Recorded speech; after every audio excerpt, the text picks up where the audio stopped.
Hey guys, my name is Corey and I've been freeze drying for a long time now, and I get asked a lot about why is a freeze dryer so expensive and what are the other costs that go into running a freeze dryer. So without further ado, let's get into it. So most home freeze dryers run between $3,000 and $5,000 depending on the size of the pump and the size of the machine.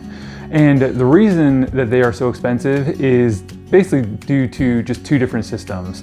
I mean, there's a lot of other small factors, but two systems kind of make up the bulk of that. So the vacuum pump and the vacuum system in general is one of the things that adds a lot of cost to a freeze dryer. You've actually got to get a freeze dryer down to the vacuum of space, essentially, in order to start freeze drying. It needs to be a very, very tight vacuum, and even a hole the size of human hair will cause such a large leak that you'll never be able to get it down to vacuum. So that's one system that just takes a lot of effort, takes a lot of money to kind of make that system perfect.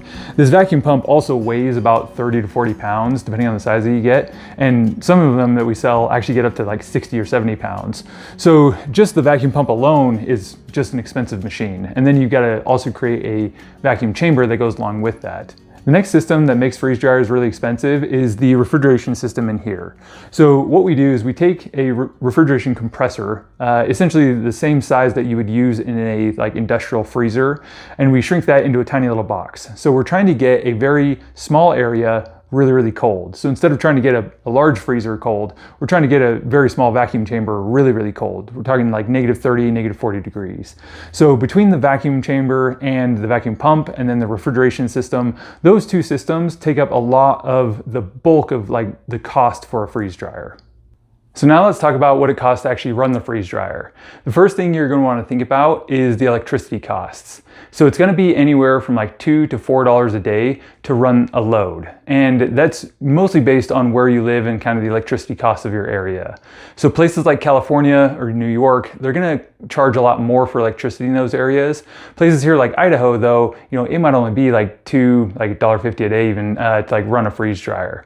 The next thing that you're going to think about is the oil costs. So oil is actually not that bad comparatively. So oil is about $30 a gallon to run, and you can get multiple loads out of that. So to fill up a vacuum pump, it's going to be about 4 vacuum pump fills off of 1 gallon.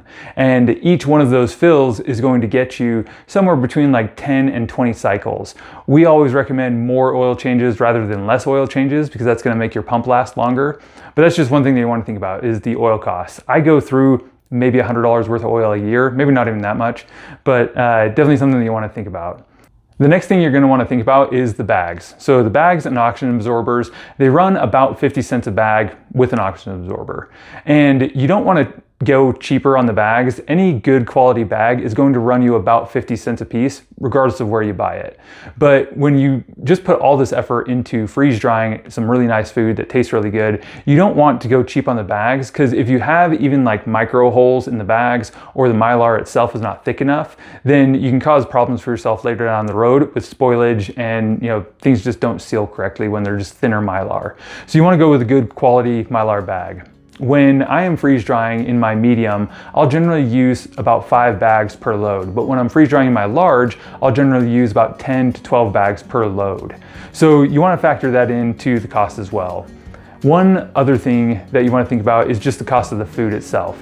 So if you are just trying to freeze dry leftovers, or if you've got fruit trees or garden, then that food cost is going to be quite minimal. But if you're going out and trying to make emergency food prep, or you're trying to prep meals for camping, you do want to factor in that running a freeze dryer load can get quite expensive depending on the kind of food that you're doing.